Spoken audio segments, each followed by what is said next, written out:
Morning students. बच्चों थोड़ा सा टेक्निकल इशू हो गया था, इसके चक्कर में हम लेट हो गए, पर टेंशन मत लेना, हम करेंगे इसको आगे। प्यारे बच्चों, आज हम क्लास 10th का मैथमेटिक्स का नया चैप्टर स्टार्ट करने वाले हैं, ट्रायंगल। ट्रायंगल ज्योमेट्री का एक बेस है। अगर आपको ट्रायंगल नहीं आता तो आप ज्योमेट्री नहीं सीख पाएंगे। इसका रीजन ये भी है कि ट्रायंगल एक सबसे छोटा, सबसे कम साइड वाला पॉलीगन है। आपने पॉलीगन के बारे में समझा होगा। सबसे छोटा पॉलीगन ट्रायंगल होता है, फिर क्वाड्रिलेटरल होता है, फिर इसके बाद पेंटागन होता है, फिर इसके बाद ऐसे चलते चलते एक समय ऐसा आता है कि सारे पॉलीगन की संख्या खत्म हो जाती है, हमारे पास एक सर्कल मिलता है जो कि पॉलीगन हम इसको नहीं मानते। कुछ मैथमेटिशियन इसको पॉलीगन बोल देते हुए ऐसे कहते हैं कि इनफाइनाइट साइड का और इनफाइनाइट पॉइंट का पॉलीगन है, पर हम इसको फिलहाल थ्योरेटिकली पॉलीगन की कैटेगरी में नहीं रखते। तो इसीलिए भी बच्चों ये ट्रायंगल चैप्टर आपके लिए बहुत ज़्यादा इंपॉर्टेंट है। अगर एग्जाम में इसकी इंपॉर्टेंस की बात करें तो एग्जाम में ये टॉपिक आपका 10 से 12 मार्क्स का आएगा, जो कि आपकी परसेंटेज पे बहुत अच्छा इफेक्ट डाल सकता है अगर आप इसमें अच्छा स्कोर करोगे तो। हम आपके 10th के अकॉर्डिंग इस चैप्टर को समझने जा रहे हैं, पर इससे पहले मैं आपको कुछ बेसिक बातें बताता हूँ ट्रायंगल के बारे में, जो कि हमने 9th में और उससे छोटी क्लास में पढ़ी है। बड़े ध्यान से देखना।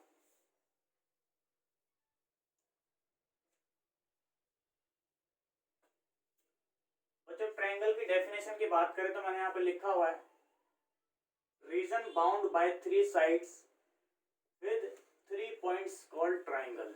यहाँ से आप ध्यान से देख सकते हो, ए बी सी 3 पॉइंट है, ए बी एक साइड है, बी सी दूसरी साइड है और ए सी तीसरी साइड है। प्यारे बच्चों ध्यान से देखना, हम हमारा स्टैंडर्ड साइड को नोट करने का तरीका होता है कि हम इसके सामने अगर मैं ए वर्टिस नाम लिख रहा हूँ तो ए यूनिट से इसको मैं साइड को दिखा रहा हूँ, बी के सामने बी यूनिट से दिखा रहा हूँ, सी के सामने सी यूनिट से दिखा रहा हूँ। बच्चों टॉपिक को स्टार्ट करने से पहले मैं आपको कुछ इसके बारे में इंपोर्टेंट रिजल्ट दिखा रहा हूँ, आप इसके बारे में बड़े ध्यान से देखना। और आपको कोई दिक्कत आए तो आप कमेंट बॉक्स में इसको पूछना वैसे, या फिर व्हाट्सअप कर सकते हो। देखना बच्चों बड़े ध्यान से।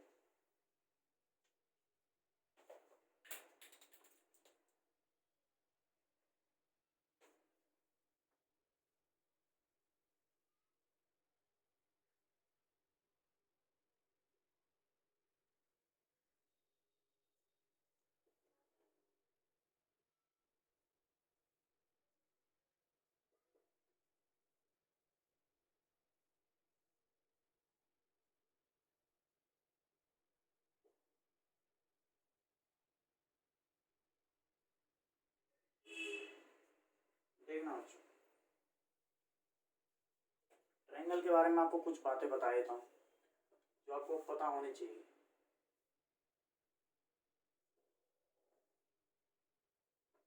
हमने माना है कि ट्रायंगल की ये 3 साइड है, ये तीनों साइड को डिनोट कर रहे हैं। हम इसके बारे में एक बार लिख देते हैं। Let A B and C units are the 3 sides of triangle. अगर ए बी सी 3 साइड हो ट्रायंगल की तो हम कुछ जनरल बातें बोल सकते हैं, इसके बारे में बड़े ध्यान से समझना। देखो, sum of any 2 sides always greater होगा थर्ड साइड से। मतलब आप बोल सकते हो कि ए प्लस बी ग्रेटर होगा सी से, बी प्लस सी ग्रेटर होगा ए से, सी प्लस ए ग्रेटर होगा बी से। आप ऐसा बोल सकते हो। ये इनइक्वालिटी डिफरेंस में भी काम करती है हमेशा। डिफरेंस ऑफ एनी 2 साइड्स, हमेशा 2 साइड का जब डिफरेंस होगा वो बच्चों हमेशा ध्यान रखना छोटा होगा थर्ड साइड से। जैसे a माइनस बी जो होगा ये हमेशा छोटा होगा c से, b माइनस सी हमेशा छोटा होगा a से, c माइनस a हमेशा छोटा होगा b से। बच्चों मैंने मोड इसलिए लगा रखा है क्योंकि हमें खाली डिफरेंस डिफरेंस की बात करनी है, यहाँ पे हम नेगेटिव वैल्यू की बात नहीं करेंगे।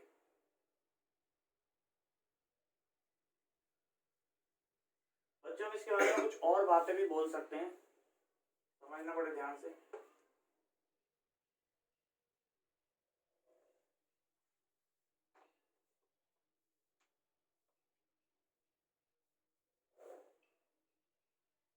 इसके बाद बच्चों हम कुछ और बातें ही बोल सकते हैं इसके बारे में।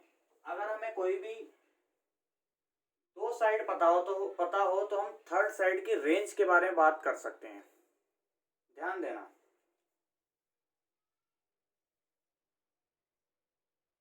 Range of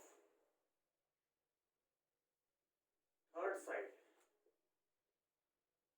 when two sides given, ध्यान देना बच्चों। यहाँ पे हम क्या बोल सकते हैं दो साइडों के बराबर में बारे में, range of third side when two side given. देखना बच्चों, जैसे मान लो हमें गिवन है, हमें बी और सी गिवन है, तो रेंज क्या हो सकती है, हमें ए और सी गिवन हो तो रेंज क्या हो सकती है, हमें ए और बी गिवन हो। ध्यान रखना बच्चों, यहाँ पर हमें ए साइड के बारे में नहीं पता, यहाँ पर हमें बी साइड के बारे में नहीं पता, यहाँ पे हमें सी साइड के बारे में नहीं पता, तो हम इसकी रेंज देखेंगे ये वैल्यू कहाँ से कहाँ तक आ सकती है। ध्यान से देखना, इस केस में जब हमें ए साइड नहीं पता तो ए की जो मैक्सिमम वैल्यू होगी वो हमेशा बी प्लस सी से छोटी होगी और बी माइनस सी के डिफरेंस से क्या होगी, बड़ी होगी। यहाँ पर बच्चों जब हमें बी पता है, बी नहीं पता सॉरी, ए और सी पता है, तो क्या होगा, ए और सी का जो डिफरेंस होगा इससे साइड की वैल्यू हमेशा बड़ी आएगी और ए प्लस सी से हमेशा क्या आएगी, छोटी आएगी। हमें जब साइड निकालनी हो सी और हमें साइड पता है ए और बी, तो वैल्यूज क्या क्या हो सकती हैं, तो बच्चों वैल्यू हमेशा ए और बी के डिफरेंस से बड़ी आने वाली और ए प्लस बी के सम से हमेशा छोटी आने वाली। ये बच्चों इनइक्वालिटी के बेस पे कुछ बेसिक बातें थी जो हम ट्रायंगल के बारे में जान सकते हैं कि इनका जो पेरीमीटर होगा वो हमेशा इसी तरीके से पॉसिबल है। ये रिजल्ट बच्चों निकाले जाते हैं। सबसे जो पहला रिजल्ट है ये साइंटिस्टों ने ऑब्जर्व करा कि प्रैक्टिकली ऐसी साइड इसी तरीके से बन सकती है। अगर ये शर्त फुलफिल ना हो तो ट्रायंगल बनाना पॉसिबल नहीं है। बाकी के जो रिजल्ट है हम इनको मैथमेटिकली निकाल सकते हैं, हम इनको प्रैक्टिकली अगर करके देखें तो ये प्रैक्टिकली भी ट्रू होते हैं। अगर आपको इन रिजल्ट के बारे में जानना है कि ये किस तरीके से निकाले जाते हैं तो आप कमेंट बॉक्स में इसके बारे में लिख सकते हो या फिर व्हाट्सअप कर सकते हो।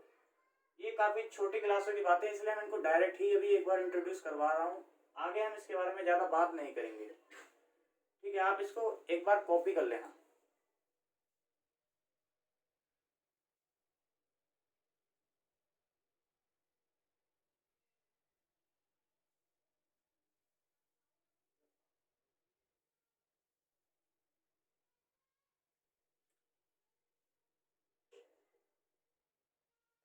आगे देखते हैं और कुछ बातें करते हैं ट्रायंगल के बारे में।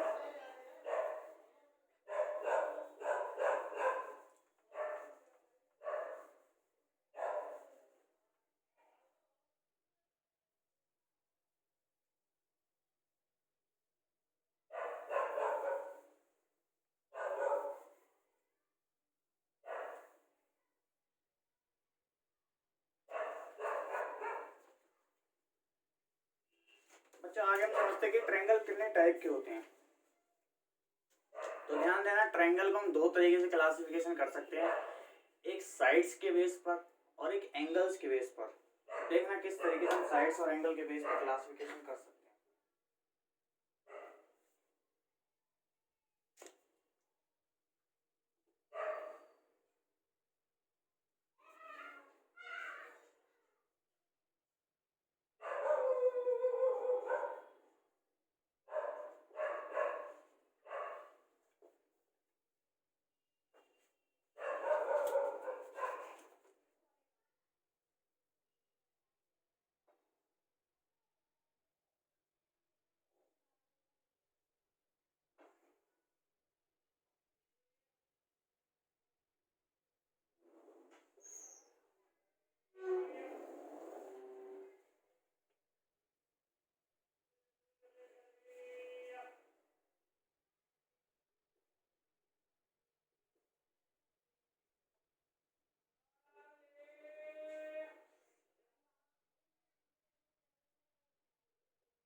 बच्चों ध्यान दें, हम साइड्स के बेस पर ट्रायंगल को कैसे क्लासिफाई कर सकते हैं। साइड्स के बेस पर ट्रायंगल 3 तरीके के होते हैं, ध्यान देना।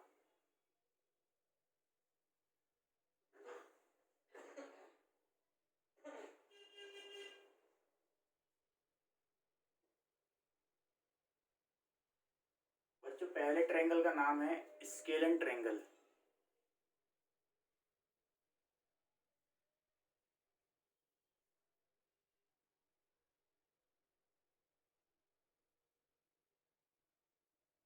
स्केलन ट्रायंगल के बारे में देखना।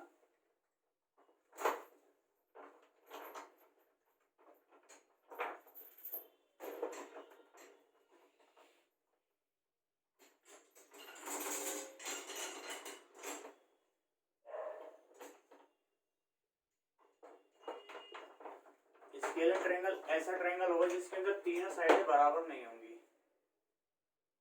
AB is not equals to BC, BC is not equals to CA। आगे के ट्रायंगल की बात करेंगे तो आगे ट्रायंगल कैसे कैसे होंगे। एक ट्रायंगल होगा आपका इक्विलेटरल,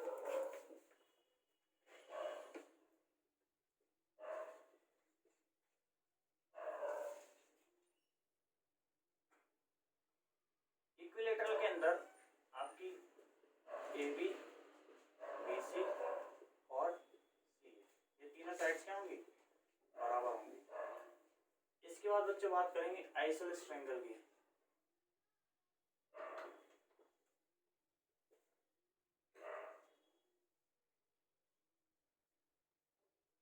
आइसोसेलेस ट्रायंगल के अंदर जैसे आप देख सकते हो डायग्राम में,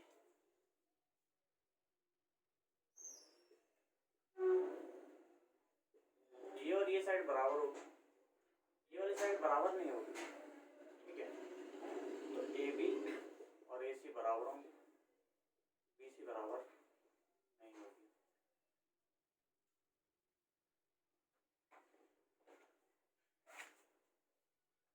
अच्छा बच्चों एंगल्स के बेस पर ध्यान देना। एंगल्स के बेस पर हम कैसे लिख सकते हैं। एंगल्स के बेस पर 3 तरीके के ट्रायंगल यहां पर भी होते हैं, ध्यान देना।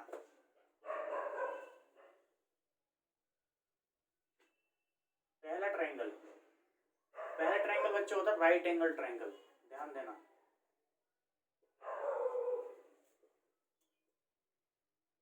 राइट एंगल ट्रायंगल जैसे कि ये है,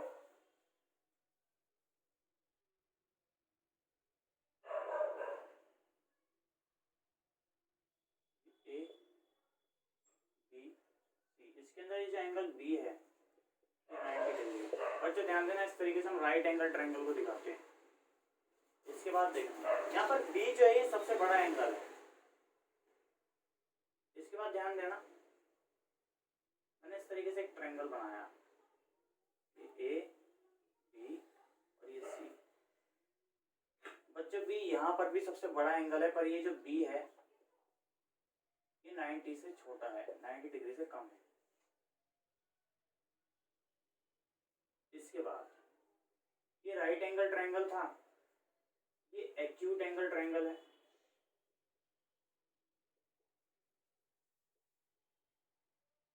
एक्यूट एंगल ट्रायंगल।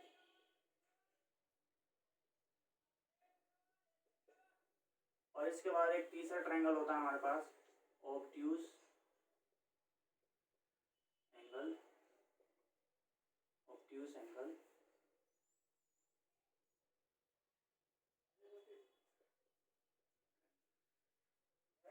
इसके अंदर बच्चों क्या होता है, जो हमारा सबसे बड़ा एंगल होगा,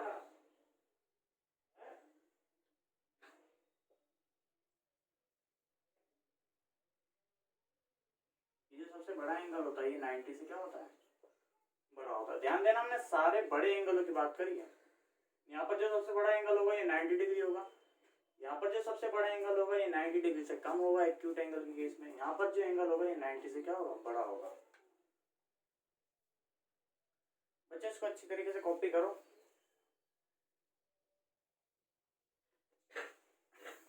बच्चों हम आगे चलते हैं। अब हम अपने टॉपिक के कोर मैटर पर आते हैं, जो कि सिमिलरिटी और कॉन्ग्रुएंसी के बेस पे। मेनली हम यहाँ पर सिमिलरिटी की बात करेंगे। कॉन्ग्रुएंसी की बात हम 9th क्लास में कर चुके हैं, पर यहाँ पर हम कॉन्ग्रुएंसी के बारे में भी थोड़ा बहुत जानेंगे। बच्चों बड़े ध्यान समझना, यहाँ से आपके लिए टॉपिक बहुत ज़्यादा इंपॉर्टेंट है। अगर आपने यहाँ से कोई भी चीज़ मिस करी तो आपको सब्सिक्वेंट क्लास हो सकता है अच्छे से ना समझ में आए, तो ध्यान से देखना।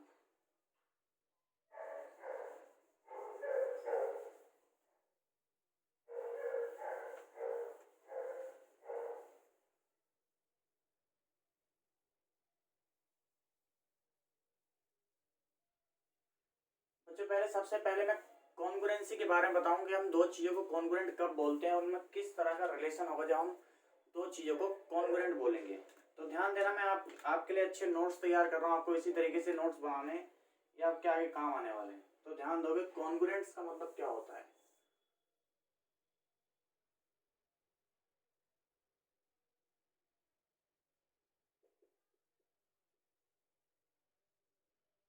अगर हम किसी दो फिगर को, ध्यान रखना हम खाली ट्रायंगल की बात नहीं कर रहे हैं, हम हर तरीके की शेप की बात कर रहे हैं, चाहे किसी भी पॉलीगन की, कोई भी पॉलीगन हो। पॉलीगन के अलावा सर्कल भी हो। मैंने आपको अभी भी बताया कि सर्कल को हम पॉलीगन थ्योरेटिकली कंसीडर नहीं करते। ये बात सब पर लागू होगी, ध्यान देना।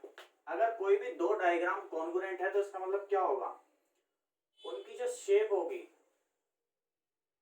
वो क्या होगी, सेम होगी, प्लस उनका जो साइज होगा वो भी क्या होगा, सेम होगा। ठीक है, साइज मतलब उसकी डायमेंशंस, ये भी क्या होंगी, सेम होंगी। मैं आपको एग्जांपल के थ्रू समझाता हूं, तो ध्यान देना। जैसे देखो बच्चों, पहला एग्जांपल लेते हैं। मैं यहाँ पर दो ट्रायंगल बना रहा हूँ, बड़े ध्यान से मेरी बात को देखना।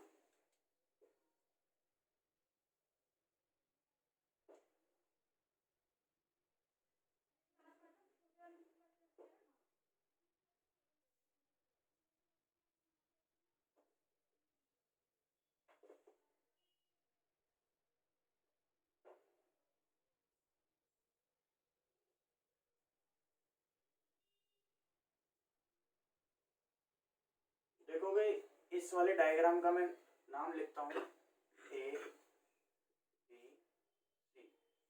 ये जो एंगल है ये 90 डिग्री है। ठीक है बच्चों, ये एंगल कितना है, 60 डिग्री। ध्यान देना, मैंने इसको अगर लिखा है 1 सेंटीमीटर, इसको मैंने लिखा है 2 सेंटीमीटर और इसको मैंने लिखा है √3 सेंटीमीटर। ध्यान देना बच्चों, ये एक स्टैंडर्ड ट्रायंगल भी है। और यहाँ पर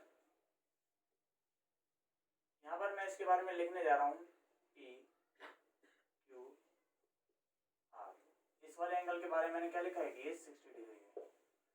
ध्यान देना बच्चों, मैंने अगर यहाँ पर लिखा √3 सेंटीमीटर, मैंने यहाँ पर लिखा 2 सेंटीमीटर, यहाँ पर मैंने लिखा 1 सेंटीमीटर। यहाँ पर देख सकते हो, अगर हम इनकी शेप की बात करें तो दोनों राइट एंगल ट्रायंगल है। ये भी राइट एंगल ट्रायंगल है, ये भी राइट एंगल ट्रायंगल है। अगर हम इनके साइज की बात करें तो ये सेम साइज है। बड़े ध्यान से देखना कैसे सेम साइज है। यहाँ पर 90 डिग्री के सामने 2 सेंटीमीटर है, यहाँ पर भी 90 डिग्री के सामने 2 सेंटीमीटर है, यहाँ पर 60 के सामने √3 सेंटीमीटर है, यहाँ पर 60 के सामने √3 सेंटीमीटर है। यहाँ पर इस एंगल के सामने, जहां पर मैंने एंगल मेंशन नहीं करा, ध्यान रखना ये 30 डिग्री होगा। अगर ये 60 है ये 90 है तो 180 में सब्ट्रैक्ट करेंगे तो कितना आ जाएगा, 30 डिग्री। और ये वाला कितना आ जाएगा, 30 डिग्री। तो 30 डिग्री के सामने कितना है, 1 सेंटीमीटर है। और यहाँ पे भी 30 डिग्री के सामने कितना है, 1 सेंटीमीटर। तो ध्यान देना, ये दोनों फिगर आपके क्या है, कॉन्ग्रुएंट है। कॉन्ग्रुएंसी को हम इस तरीके से शो करते हैं। आपने पढ़ा होगा इसके बारे में 9th क्लास के अंदर। दूसरा एग्जांपल देखना, मैं दो सर्कल बनाने जा रहा हूं।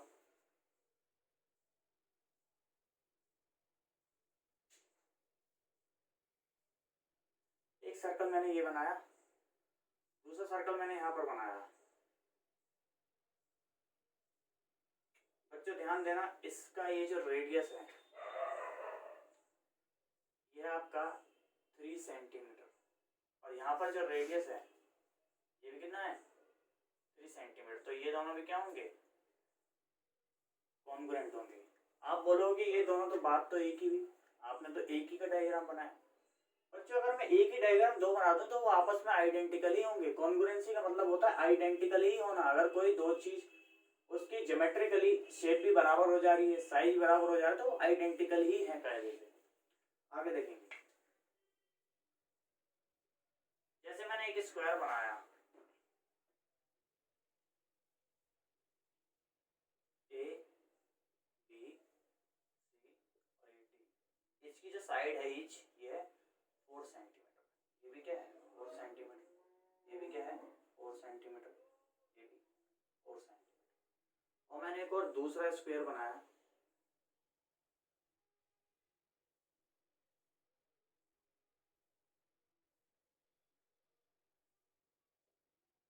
P Q R S, P Q R S. यहाँ पर ये साइड्स कितनी है 4 सेंटीमीटर 4 सेंटीमीटर 4 सेंटीमीटर 4 सेंटीमीटर। ध्यान देना बच्चे ये भी क्या होगा कॉन्ग्रुएंट ही होगा। यहाँ पर ये सारे एंगल 90 डिग्री होते हैं स्क्वायर के केस में। तो ये बात समझ में आ रही होगी। कॉन्ग्रुएंसी को आप समझ गए होंगे। कॉन्ग्रुएंसी का एक डायरेक्ट मतलब होता है कि शेप भी बराबर होना और साइज भी एकदम बराबर होना। कोरस्पॉन्डिंगली साइज क्या है यहाँ पर बराबर है। ठीक है बच्चे, इसको नोट करो अच्छे से।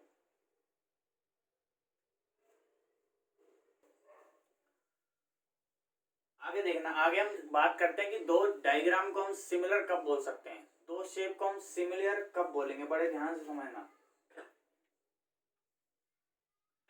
देखना बच्चों, मैं ये मिटा रहा हूं।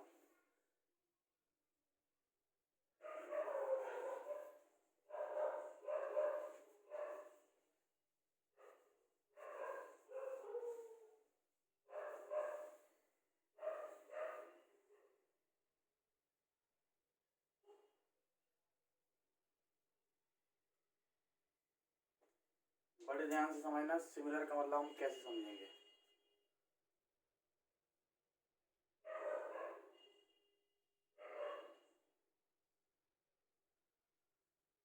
देखो बच्चों, सिमिलर का मतलब क्या होता है।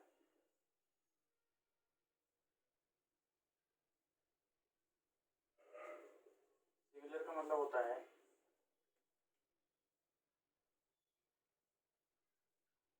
सेम शेप होना। सेम क्या होना बच्चों, शेप होना। और प्रोपोर्शनल साइज होना। साइज क्या है प्रोपोर्शनल है, मतलब सेम नहीं है। अब ये प्रोपोर्शनल का मतलब क्या होगा, तो बच्चा ध्यान देना, जो साइज होगा वो कुछ के टाइम्स होगा। अब ये कुछ के टाइम्स का मतलब क्या, बड़े ध्यान से समझना मेरी बात को। मैं यहाँ पर एक डायग्राम बनाने जा रहा हूँ, ठीक है बच्चों ध्यान देना। मैंने एक डायग्राम बनाया यहाँ पर इस तरीके से।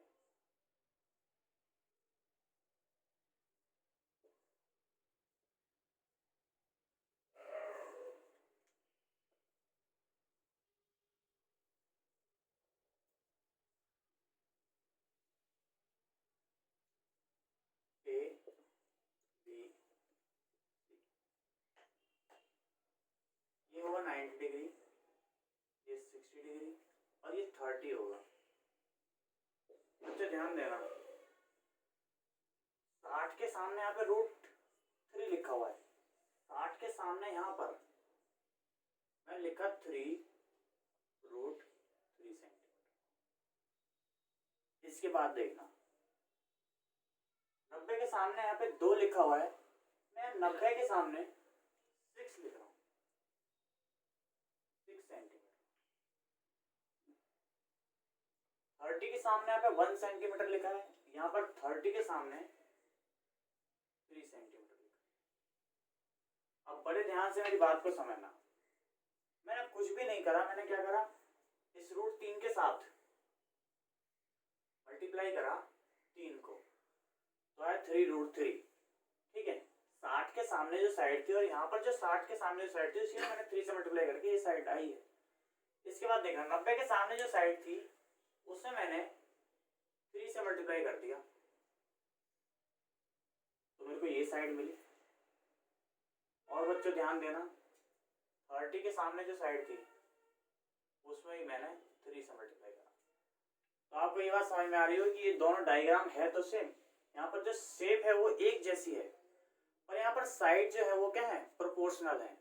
साइड क्या है यहाँ पर, प्रोपोर्शनल, मतलब हम किसी एक नंबर से मल्टीप्लाई करें तो हमें ये साइड्स मिल जाती है, मतलब यहाँ पर साइड्स का पैरामीटर का कुछ आपस में रिलेशन होगा, इसी को हम सिमिलैरिटी कहते हैं। आगे हम और एग्जांपल लेते हैं इसके, ध्यान देना बच्चों। जैसे मैंने यहाँ पर एक सर्कल बना डाला, ठीक है बच्चों, इसका जो रेडियस है, इसका जो रेडियस है ये कितना है, 1.5 सेंटीमीटर। यहाँ पर तो 3 सेंटीमीटर था, तो ये कैसे आया? देखो सर्कल जितने भी होते हैं, सारे ही सर्कल आपस में क्या है, सिमिलर होते हैं, पर ये कोई जरूरी नहीं है कि वो कॉन्ग्रुएंट भी हो। कॉन्ग्रुएंट जब भी होंगे जब रेडियस बराबर होंगे, ठीक है। तो आप देख सकते हो कि ये मेरे पास कैसे आ जा रहा है, जब मैं 0.5 से मल्टीप्लाई कर रहा हूँ इस रेडियस को, यानी ये भी क्या है, प्रोपोर्शनल है। हम एक नंबर से मल्टीप्लाई करते हैं तो हमें दूसरे की डायमेंशन मिल जाती है, ठीक है बच्चों। आपको समझ में आ रहा होगा इनटू के का मतलब क्या है, के एक स्केलिंग फैक्टर, ध्यान रखना। इसके बारे में लिख देता हूँ, के को आप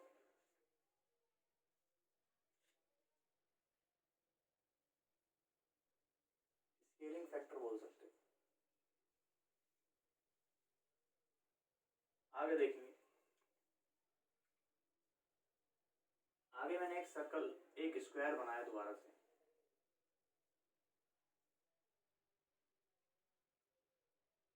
ये है पी क्यू आर एस।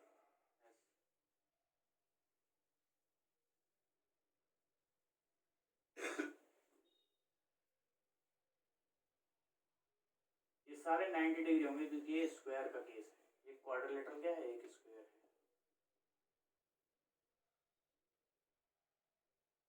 अब यहाँ पर बड़े ध्यान से मेरी बात को समझना, यहाँ पर ये साइड कितनी है, 4 सेंटीमीटर है, ठीक है, पर यहाँ पर ये साइड कितनी हो गई, 6 सेंटीमीटर हो गई, 6 सेंटीमीटर हो गई, ये भी 6 सेंटीमीटर हो गई, और ये भी 6 सेंटीमीटर हो गई। कैसे हुई, ध्यान से देखोगे तो आपको पता चलेगा कि हमने सारी साइड में क्या है, 1.5 से मल्टीप्लाई करा है, ठीक है। तो देख सकते हैं ये सारे आपस में क्या है, एक दूसरे के जैसे तो है, पर ये एक दूसरे की डायमेंशन के क्या है, प्रोपोर्शनल है, ये एकदम एग्जैक्ट बराबर नहीं है, ठीक है। तो हम इन्हीं को सिमिलर बोलते हैं। ध्यान रखना, सिमिलरिटी का साइन आप इस तरीके से दिखाते हो, जब दो ट्रायंगल सिमिलर है तो आप उनको इस तरीके से डिनोट करोगे।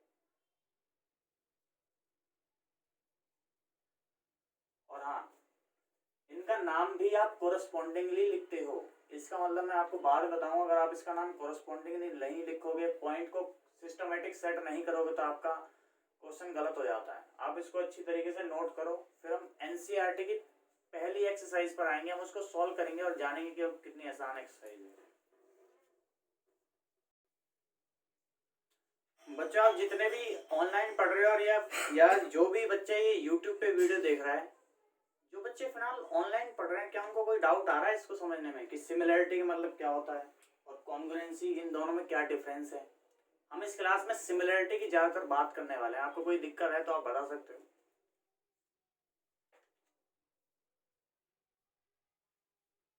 इस टॉपिक के बारे में मैं आपको बताऊंगा, हम इसके अंदर एनसीईआरटी पूरी प्रॉपर सॉल्व करने वाले हैं और एग्जाम्पलर से भी कुछ प्रॉब्लम लेंगे, और कुछ जो इम्पोर्टेंट क्वेश्चन जो बनते हैं, जो बाहर से आने की संभावना होती है, हम उनको भी करेंगे जैसे जैसे हमारी क्लासेस आगे चलेंगी। बच्चों मैं आपको इस के बारे में एक बहुत स्पेशल बात बता देता हूँ, ये आपको बुक के अंदर लिखी नहीं मिलेगी, पर मेरी बात को बहुत अच्छे से देखना।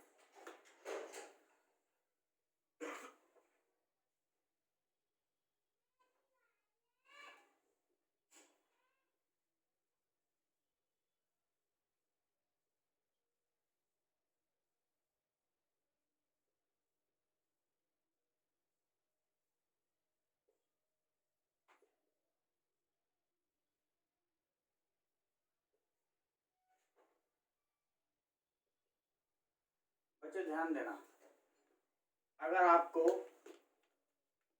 दो शेप के बारे में दिया जाए, एक शेप के बारे में आपको प्रॉपर डायमेंशन बता दी जाए और दूसरे के बारे में भी बता दी जाए, और आपसे इसके बाद कुछ और जनरलाइज रिजल्ट पूछे जाए, जैसे आपको इनपुट के तौर पे एक ट्रायंगल दिया जाए, आपसे दूसरे की साइड्स पूछी जाए और आपको एक के की वैल्यू पता चल जाए। के की वैल्यू मतलब एक ऐसा मल्टीपल जिससे हम सिमिलरिटी के दौरान दूसरे डायग्राम को ऑब्टेन कर सकते हैं। तो हम कैसे ऑब्टेन करेंगे, हम जस्ट क्या करते हैं, के से मल्टीप्लाई करते हैं। ठीक है बच्चों, और ये तो मैंने आपको अभी अभी समझा दिया।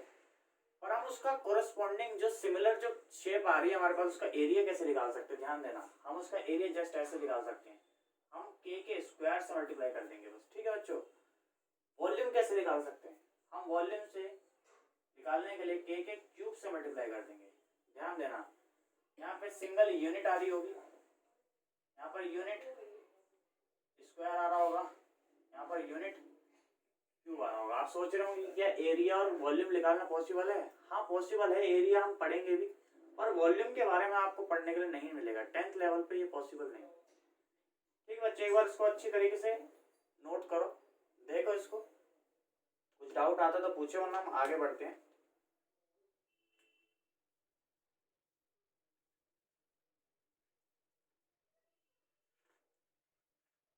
आ गया बच्चों एनसीईआरटी के पेज नंबर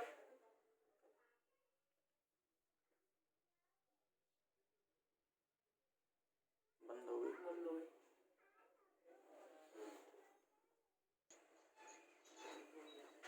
देखो आगे देखो।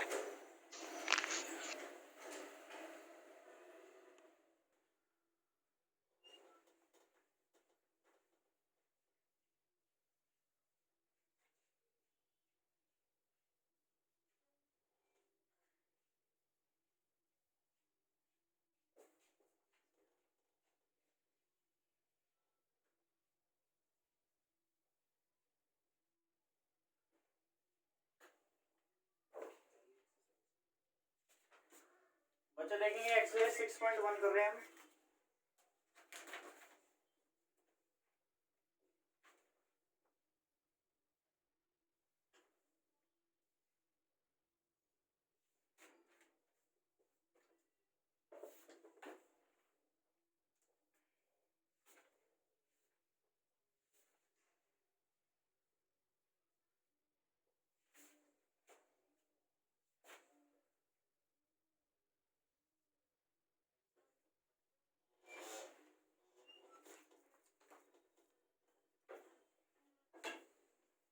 देखना बच्चों, फर्स्ट क्वेश्चन देखना, फिल इन द ब्लैंक्स है। कह रहा ऑल सर्कल आर, तो ऑल सर्कल, सारे सर्कल क्या होते हैं, सिमिलर होते हैं।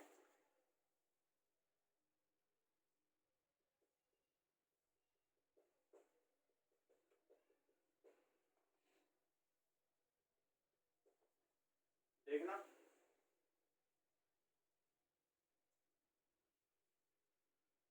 ऑल सर्कल्स आर सिमिलर, सारे सर्कल क्या होते हैं, सिमिलर होते हैं, क्योंकि उनकी सबकी शेप क्या है, एक जैसी होती है। तो नॉर्मल सी बात है, साइड्स क्या होंगी आपस में, उनका पेरीमीटर क्या होगा, उनका प्रोपोर्शनल होगा, उनकी इसेंट्रिसिटी भी क्या होगी, प्रोपोर्शनल होगी। इसके बाद स्क्वायर का क्वेश्चन है कि ऑल स्क्वायर्स आर, तो सारे स्क्वायर्स क्या होते हैं, आपस में सिमिलर होते हैं।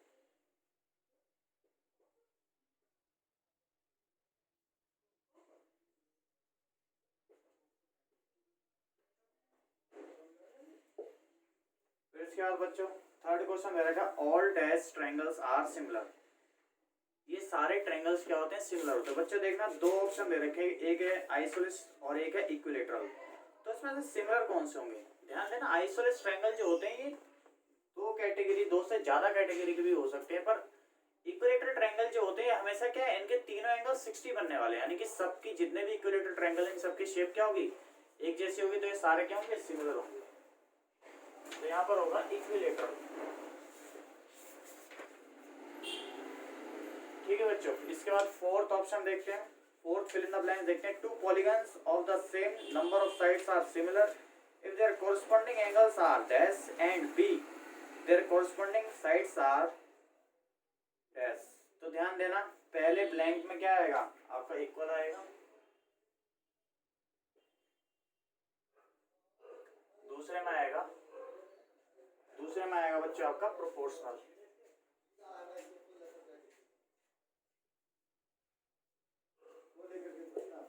ठीक है, आगे देखेंगे।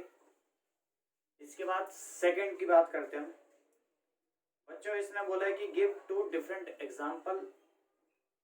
Examples of pair of similar figure and non similar figure. बच्चों ये क्वेश्चन आप खुद अपने आप कर सकते हैं, मैंने इससे जस्ट पहले आपको इसी के एग्जाम्पल दिए थे। इसके बाद बेटा थर्ड क्वेश्चन पे आएंगे। थर्ड क्वेश्चन में देखना लिखा हुआ state whether the following quadrilateral are similar और नॉट। ये जो दोनों क्वाड्रिलेटरल दे रखे हैं सिमिलर हैं या नहीं है, तो ध्यान से देखना। पहला क्वाड्रिलेटरल जो है इसकी साइड जो है ये 1.5 सेंटीमीटर है, दूसरे वाले की 3 सेंटीमीटर है। क्या ये साइड्स प्रोपोर्शनल हैं? हाँ ये प्रोपोर्शनल है। अगर आप पहले वाले की साइड्स को 2 से मल्टीप्लाई करोगे, k को 2 मानोगे और मल्टीप्लाई करोगे तो दूसरे की साइड्स आ जाएगी। पर क्या एंगल्स बराबर हैं? एंगल्स बराबर नहीं है, इसलिए सिमिलर क्या होंगे?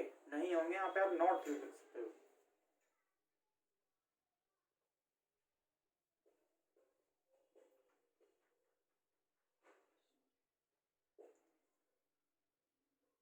बच्चों आज की क्लास हम खत्म करने जा रहे हैं।